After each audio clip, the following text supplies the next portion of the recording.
All right, so in today's video, I just want to give my thoughts on why these 5 things in Modern Warfare 3 that's coming up this fall for the new Call of Duty is going to make the game a little bit more enjoyable than it has been in the last few years.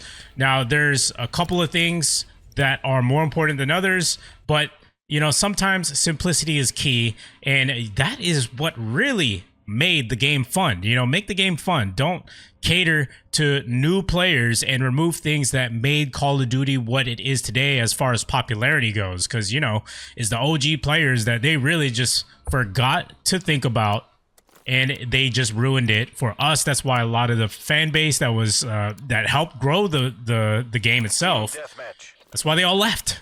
So I got my notes here on the side. So the first thing I want to talk about is map voting. So keep in mind, I literally just got updated today. I purposely didn't want to look at anything because obviously I got work and all that crap. So I got other things on my mind besides the new Call of Duty that isn't even out yet. But map voting is the first thing I do want to talk about. And map voting is very important in my opinion, because I felt like in the last few CODs, we just haven't had that freedom to choose the maps that we actually want to play. You know, for example, I believe is Modern Warfare 2, like you're stuck with maps that you know are not that great, you know, or you're not going to have fun with. And then, you know, it just creates people wanting to back out mid-game, and then you're left with an imbalance of teams. So obviously that's boring, that's not fun. So that's very important. You know, you want to give the players an opportunity to feel like they're in control. They're in control of their destiny. If I don't want to play a certain map, I should have that right to not play a certain map. And that's how it was back in the day as well. So leave a comment down below, by the way, as I'm making these comments on these 5 things that I feel like are very important to the success of Modern Warfare 3 when it actually does come out. I want to know your opinions if you do agree with me on that or not. So next thing I want to talk about is the classic minimap. I think that this is like probably the biggest thing ever. It's the most simplest thing, but it's the most impactful thing, and it impacts players like me who've always used the minimap to my advantage. I've always looked at it every time I've seen red dots appear on the minimap. I use that in a tactical manner. I like to adjust where my positioning is and use it for strategies. It just makes the game a lot easier and a lot more enjoyable, and it feels like you're utilizing you know, your IQ in a sense to outsmart people. So, you know, when people fire their weapons, this is what I'm talking about specifically. When people fire their weapons, they should show on the minimap. Now, I know it's very simple, but if a player like me enters the scene and I know that you're going to appear on the minimap when you fire your weapon, I'm probably going to put on a suppressor, something that will hide me and give me a slight advantage. You know, it adds a little bit of a skill gap there. So it makes the opposition a little bit more aware of their surroundings and, you know, make them want to second guess every corner that they turn. So it's nice to have that element in the game of surprise, and I really like that. So yeah, the classic minimap, you should be shown on the minimap when you're firing your weapon, and that's classic Call of Duty right there. So again, I want to know your thoughts on my opinion on that, if you know, it was really needed or not, or if they made the right choice removing the red dots from the minimap. Oh geez. So next thing I want to talk about is the silent movement perk. So obviously they're talking about dead silence. It's really been a staple pretty much since the dawn of Call of Duty to have a silent movement perk. A lot of people, they don't like it, but honestly, it's literally been in COD for as long as I can remember. And it's a huge advantage once again if you want to play stealth. It allows players to add it to their arsenal if they, you know, if they want to add a sense of that elemental surprise. You know, if I'm running dead silence, I know, you know, I'm not going to be seen on the minimap if I'm running a suppressor. You know, that will definitely create a lot more instances where I'm able to utilize that to my advantage. Let's say I want to flank. I want to go take the long route. I want to surprise the enemy from behind. Boom, they can't hear my footsteps. They can't see me on the minimap. The enemies are like, whoa, what is going on? And this is kind of strategy that I really like to employ in a lot of my gameplays, because that's how I first figured out how to gain traction as far as getting more kills and dying a lot less. And keep in mind, remember, I started playing Call of Duty in 2009 when Modern Warfare 2 and Modern Warfare 3 were pretty much fresh, the original ones, by the way. So it's nice to see that they're bringing it back almost like 14 years later, and we get to employ those kind of strategies once again. We got the minimap, classic minimap, and also dead silence is a perk once again. Now, how that perk performs you know, that's anybody's guess. Everything right here now is just stuff that's on paper that was mentioned. Nothing is like confirmed as far as like how it should work.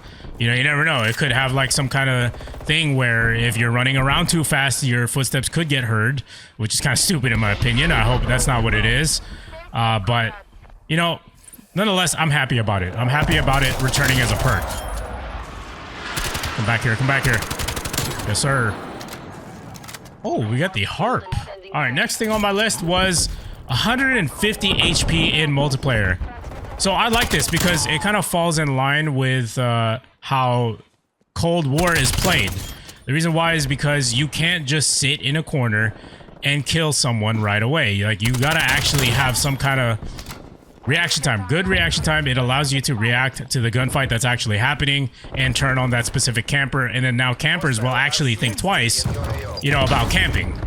You know, that's what I like about it.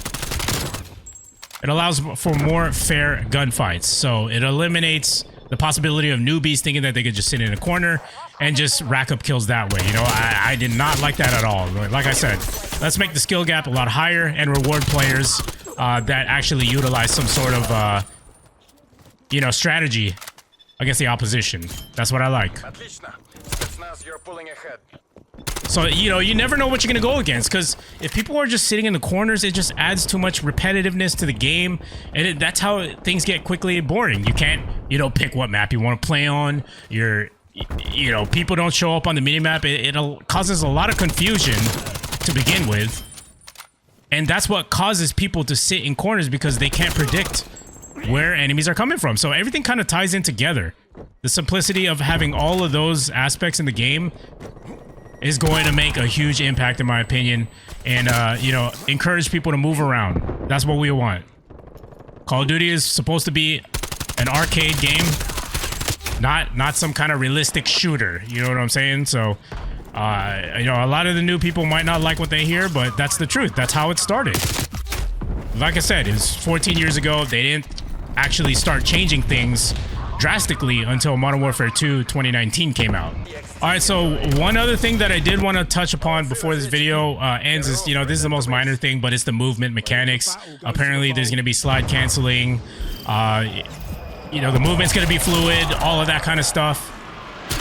Obviously, they can promise a bunch of things, but as long as the movement is fluid and it's smooth, you don't feel clunky, it's fast-paced, you know, that's what we want. That's what we need. We don't want to feel like we're running through mud all the time. Of course, there's going to be variances depending on, you know, what kind of weapon you're using. If it's a heavier weapon or, you know, if it's a lighter weapon, obviously your movement is going to be varied based on whatever you've got as far as equipment goes. And that's completely fine. But as far as everything that's been confirmed that I just listed in this video, these are reasons why I'm looking forward to it. I don't care what the graphics look like. I don't care, you know, what the gameplay looks like. I just care about the actual laws of how the game is played, as far as you know, tactical type of things, minimap, the health, you know, those little things is what I'm looking forward to. I know this is a very impromptu video, no script whatsoever, just off the top of my dome. Literally just caught up with the Modern Warfare 3 news today.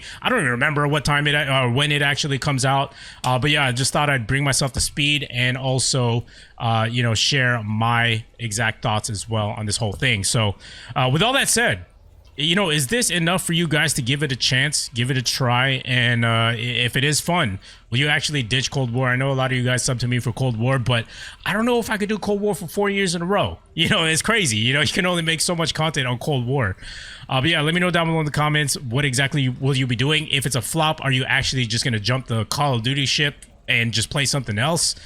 Yeah, this is a very pivotal moment for Call of Duty fans and Call of Duty as a franchise. If they drop the ball once again, oh my goodness, like I said, this is gonna make or break Call of Duty, in my opinion. So, but so far so good. Everything looks good. Oh, I forgot to mention the maps as well. The maps are coming back from the original Modern Warfare 2, you know, stuff like Terminal, Afghan, Favela, etc., etc. So for me, that's cool because I know those maps really well.